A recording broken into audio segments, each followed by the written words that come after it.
मेरे तरफ से सभी सिक्योरिटी भाइयों को नमस्कार। इसके पहले के वीडियो में हम बताए थे फायर कितने प्रकार के होते हैं। आज के वीडियो में हम आपको बताएंगे फायर बुझाने के लिए कितने एक्सटिंग्विशर होते हैं।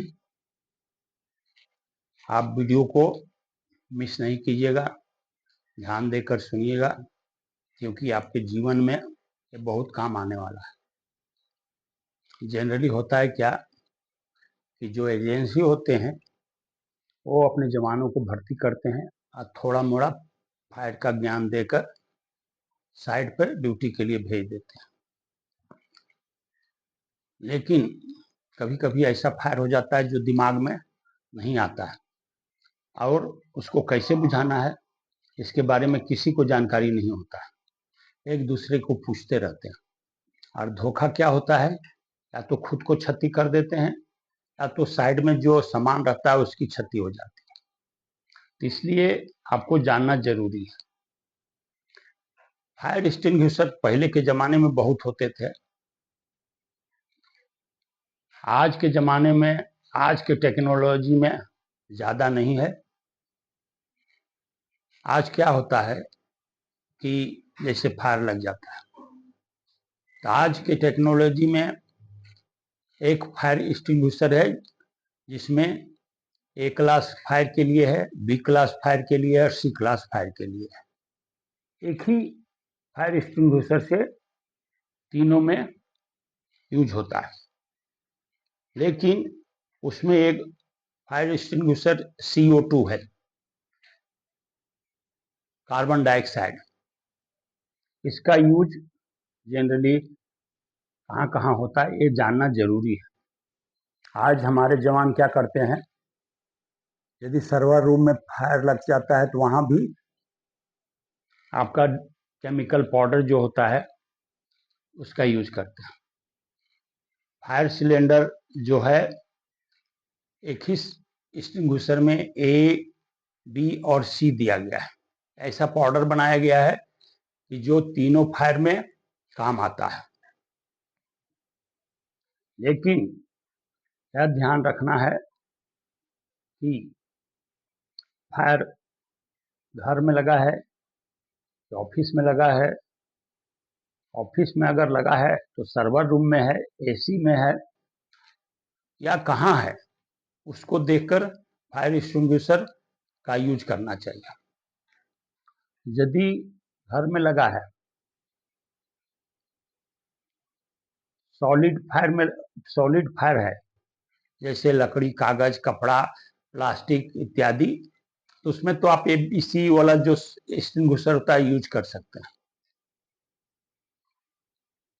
कोई केमिकल में अगर फायर लग गया तो वहां भी यूज कर सकते हैं, क्योंकि ABC एक प्रकार का पाउडर होता है।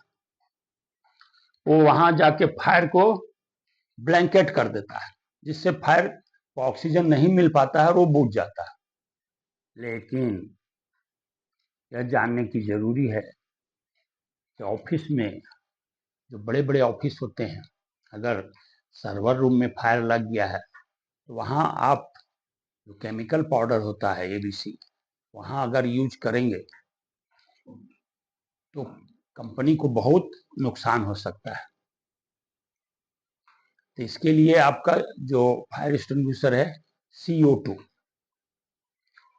उसमें लिखा रहता है, फायर एक्सटिंग्विशर के ऊपर लिखा है A class fire, B class fire, C class fire. और जो CO2 में है वो सिर्फ उसमें लिखा रहेगा, जैसे CO2 है उसमें, और वो इलेक्ट्रिक फायर में ज्यादातर यूज करते हैं। तो इलेक्ट्रिक फायर सर्वर रूम में हो सकता है, AC में हो सकता है, कोई ऐसा जगह है जहां कीमती सामान रखा हुआ है वहां हो सकता है। तो उस जगह ABC यूज नहीं करना चाहिए। आपको किस तरह का फायर एक्सटिंग्विशर यूज करना चाहिए? CO2। CO2 एक धुआं होता है, धुआं। आपको शायद जानकारी होगा भी कि CO2 एक धुआं होता है और जब इलेक्ट्रिक फायर में वो धुआं जाता है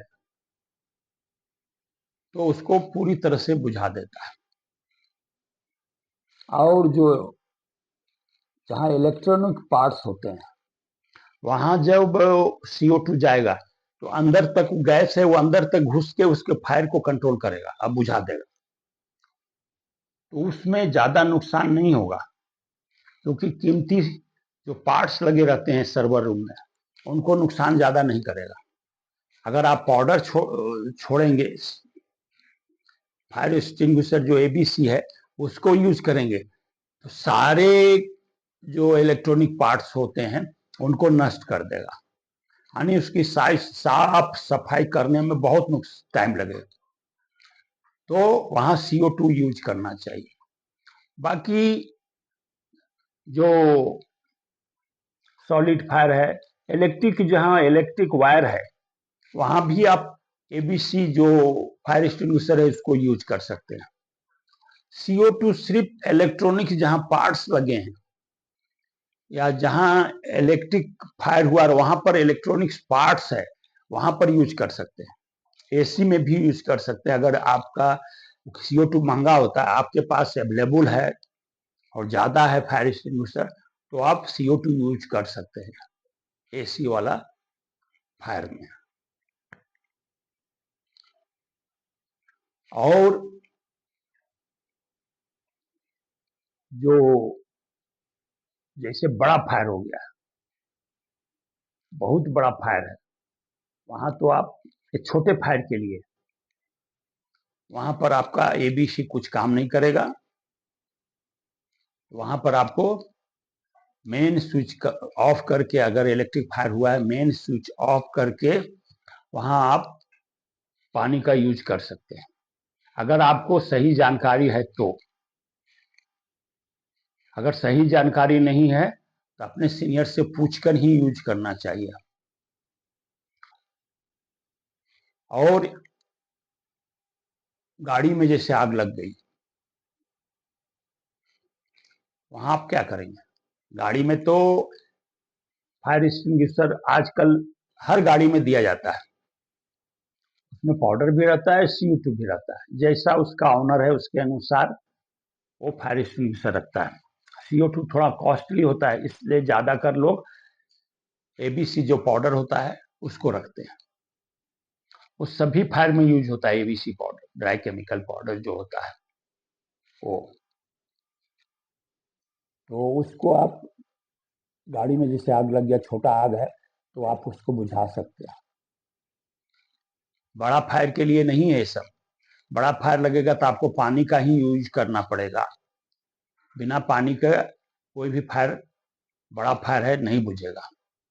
कभी कभी देखते हैं आप 4 महला 5 महला के बिल्डिंग में आग लग गई है, तो वहां फायर जो अग्निशामक वाले आते हैं, वो देखते हैं पाइप से अपना नोजल लगा के हाइड्रेंट पाइप में और यूज करते हैं। और फायर, ये जो एक्सटिंग्विशर होता है वो पोर्टेबल फायर है, मतलब एक जगह से दूसरे जगह ले जा सकते हैं। उसको उठा के ले जा सकते हैं। और एक फायर होता है हाइड्रेंट फिक्स फायर सिस्टम, जिसमें हाइड्रेंट होता है, जो पानी के प्रेशर से आग को बुझाया जाता है।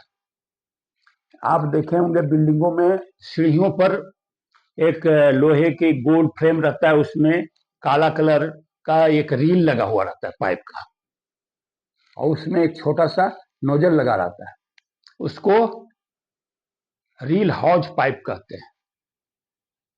और जो मोटा वाला जो जैसे बिल्डिंग में पार्किंग एरिया में देखते हैं लाल कलर का ऐसा पाइप झुका रहता है, उसमें बड़ा बड़ा छेदा रहता है, उसको हाइड्रेंट बोलते हैं। और पार्किंग में ऊपर जो उसका सीलिंग के ऊपर लगल रहता है घिरनी टाइप, उसको स्प्रिंकलर बोलते हैं।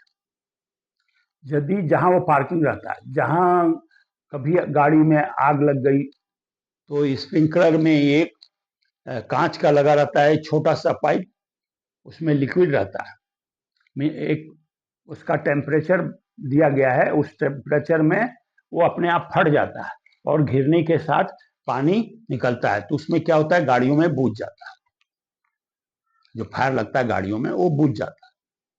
तो फायर के बारे में जानकारी करने के लिए, जानकारी रखने के लिए बहुत विस्तार है। अगर आप ध्यान से देंगे, जहां आप काम कर रहे हैं वहां भी ध्यान में देखिएगा, हर जगह जगह स्थान पर फायर एक्सटिंग्विशर रखा रहता है, उसको पढ़िए, देखिए इसमें क्या लिखा हुआ है। आप सिक्योरिटी में काम करते हैं तो उसका जो सर्विसिंग होता है, उस सर्विसिंग का एक्सपायरी डेट क्या है, कब सर्विसिंग हुआ है, उसके बारे में मैनेजमेंट को कंप्लेन देना। क्या होता है कि जो फायर एक्सटिंग्विशर के अंदर जो पाउडर रहता है उसके अंदर जाली लग जाता है। आप अगर आटा घर में रखे हैं और काफी दिन तक यूज नहीं किए हैं तो उसमें जाली लग जाता है, तो घर के लोग क्या करते, चलनी से चाल के और धूप में सुखा के उसको यूज करते। वैसी सेम फायर एक्सटिंग्विशर के अंदर जो पाउडर रहता है, काफी दिन रह जाने के बाद उसका अंदर जो वो सिलेंडर जो होता है लोहे का, उसके अंदर जो पाउडर रहता है उसमें जाली जम जाता है। जाली को निकालने के लिए वो सारे पाउडर को चलनी से चाल कर धूप में सुखाकर और फिर जब सर्विसिंग होता है तो उसी पाउडर में थोड़ा नया पाउडर मिलाकर वो सिलेंडर के अंदर डालते हैं और उसके अंदर एक कार्ट्रिज डालते हैं और उसको पैक कर देते हैं। जो समय आने पर जब आप यूज कर रहे हैं तो बराबर वो काम करे, तो इसको बहुत ध्यान देना जरूरी है। आप सिक्योरिटी में काम कर रहे हैं, सिक्योरिटी में जो फायर ट्रेनर होता है वो आपको विस्तार में समझाता है कि नहीं समझाता है, उसके ऊपर डिपेंड है। आप नहीं जानते तो उससे पूछ सकते हैं कि आगे क्या होगा, आगे क्या होगा, बताएगा। तो ये जरूरी है। आज के दुनिया में सिक्योरिटी का मांग बहुत है, तो आप यदि सिक्योरिटी में काम करना चाहते हैं या काम कर रहे हैं तो फायर सिस्टम को जानना जरूरी है। फायर के सिस्टम जो है, एक पोर्टेबल होता है और एक फिक्स होता है। फिक्स में हाइड्रेंट, स्प्रिंकलर ये सब आ जाता है, और पोर्टेबल में जो आप फायर एक्सटिंग्विशर देखते हैं 5 केजी का, 10 केजी का, 2 केजी का, 1 केजी का, जो ये छोटा छोटा होता है, वो कहीं से आप एक जगह से दूसरे जगह ले जा सकते हैं, कहीं पर भी। तो उसको यूज करने में थोड़ा आसानी होता है, लेकिन ये सब छोटे फायर के लिए। बड़े फायर के लिए घर में यदि लगता है तो उसका मेन स्विच सबसे पहले ऑफ करना चाहिए। हाथ से नहीं करना चाहिए, हाथ में ग्लव्स पहन लेना चाहिए या कपड़ा पकड़ के उसको मेन स्विच को ऑफ करना चाहिए, या लकड़ी का कोई डंडा है उसको ताकत से मेन स्विच को ऑफ करना चाहिए। कभी भी हाथ नहीं लगाना चाहिए, हाथ लगाने पर हो सकता है उसके अंदर करंट आ गया हो। आप देखे होंगे कि जो बड़ी बड़ी बिल्डिंगों में जहां मीटर लगा रहता है वहां बड़ा बड़ा बॉक्स होता है, जो मेन स्विच होता है बॉक्स होता है, लोहे का होता है। उसमें अगर वहां पर फायर लग गया है, आप मेन स्विच को यदि ऑफ करते हैं और उसमें करंट आया हुआ है तो आपको जान गंवाना पड़ेगा। इसकी सावधानी रखना आपको जरूरी है यदि आप सिक्योरिटी में काम कर रहे हैं तो। आज की दुनिया में सिक्योरिटी का बहुत मांग है। कहीं भी आप सिक्योरिटी में काम करते हैं, छोटा ऑफिस हो, बड़ा ऑफिस हो, फैक्ट्री हो, ओपन एरिया जहां है, या कोई कॉल सेंटर हो, वहां पर फायर के बारे में जानना आपको बहुत जरूरी है। आप नहीं, अगर आपको जानते हैं तो अपने सुपरवाइजर से पूछिए, आपका जो राउंडर आता है उससे पूछिए, आपका जो ट्रेनर है उससे पूछिए, और उसके बारे में आप जानकारी जरूर हासिल कीजिए। तभी आप सिक्योरिटी में काम कर सकते हैं। और खुद को सिक्योरिटी में काम करने के लिए पहले आपको खुद को सुरक्षित रखना है, तभी आप प्रॉपर्टी को सुरक्षित रख सकते हैं। जब आप सुरक्षित नहीं रहेंगे तो आपको प्रॉपर्टी को आप कैसे सुरक्षित रख सकते हैं। तो सिक्योरिटी के बारे में आप हर चीज जो होता है सिक्योरिटी के लिए उसको जानना जरूरी है। अगर ये वीडियो आपको अच्छा लगा हो तो लाइक कीजिए, सब्सक्राइब कीजिए और जितना से जितना शेयर हो सके कीजिए, क्योंकि हम आपको इसलिए बता रहे हैं कि जो मुझे जानकारी है वो आप तक पहुंचे और आप शेयर के जरिए अपने उन साथियों को पहुंचाइए जिनको जरूरी है, जो सिक्योरिटी में काम करते हैं। ऐसे बड़े बड़े टोपी लगा के यूनिफॉर्म पहन के और 50 को सिक्योरिटी गार्ड को खड़ा करके वो चिल्लाते हैं, सावधान विश्राम, दाएं मुड़ बाएं मुड़।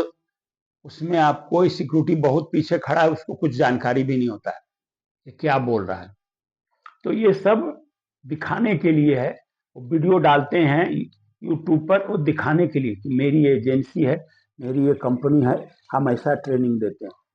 लेकिन जो हम आपको ट्रेनिंग दे रहे हैं, हमने अपने जीवन में जो सिक्योरिटी में काम करते करते करते जो हासिल किया है वो आपके जरिए एक दूसरे में शेयर करना चाहते हैं।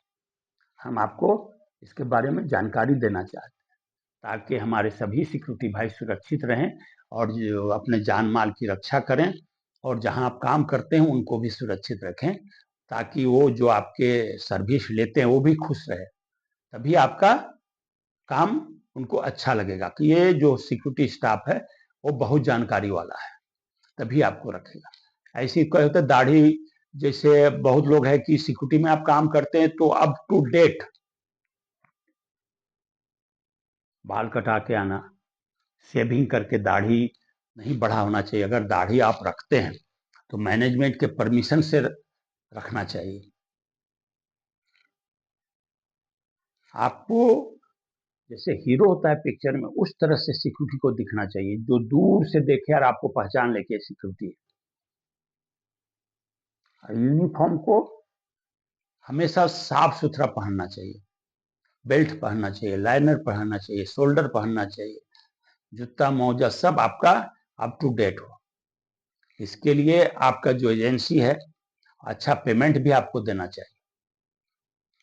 ऐसी इस समय आप सिक्योरिटी में जा रहे हैं तो अच्छे कंपनी को चयन करके और उसमें आपको ज्वाइनिंग होना चाहिए। ऐसी नहीं, क्या होते हैं बहुत सारे सिक्योरिटी वाले होते हैं, 4 आदमी मिल गया उस सिक्योरिटी एजेंसी चालू कर दिया, कहीं से 10,000 ले रहे हैं, 3,000 अपने रख रहे हैं और 7,000 काम करने वाले को दे रहे हैं। उसमें से उसका पेट नहीं भरता, उसका परिवार का पेट नहीं भरता है। तो जहां वो काम करता है वहां सोता है रात भर और सुबह होने के बाद दूसरे जगह जाके काम करता है। तो वहां पर काम कभी नहीं करना चाहिए, क्योंकि वहां आपका हेल्थ बिगड़ सकता है, स्वास्थ्य बिगड़ सकता है, आप जल्दी बीमार पड़ सकते हैं, अपने परिवार को सुरक्षित नहीं रख सकते हैं। वहां पर काम करना चाहिए जो आपको महीने भर काम कराए और अच्छा पेमेंट दे। आज 15,000 से 20,000 तक सिक्योरिटी गार्ड का पेमेंट है, जो अच्छी कंपनी है वो देती है। बाकी जो 2-4 गार्ड रख के कंपनी चला रहे हैं वो सब नहीं दे पाएगा। वो कंपनी देगी जो आपका, जहां आपका फंड कटता हो, जहां आपको बोनस मिलता हो, जहां आपको वीक में एक छुट्टी मिलता हो, वीकली ऑफ बोलते हैं उसको, और जहां साल में आपको छुट्टी मिलता है उसका भी पेमेंट मिलता हो, उस कंपनी में काम करना चाहिए। आप सर्च करेंगे तो बहुत सारी कंपनी यूट्यूब पर डाले हुए हैं। यूट्यूब पर वो भी डाले हैं जिस पर जो कम पेमेंट देते हैं, लेकिन आपको वो बताते हैं कि हम बहुत ज्यादा पेमेंट देते हैं, लेकिन गहराई में जाने के बाद मालूम पड़ता है कि ज्यादा पेमेंट नहीं है। तो आप एक अच्छे कंपनी का चयन करके आप सिक्योरिटी में काम कीजिए। तो आपका परिवार है, जिसको आप बच्चों को पढ़ा भी सकते हैं, अपना परिवार को चला भी सकते हैं अच्छी तरह से, वो आपको अच्छा पेमेंट देगा। नमस्कार।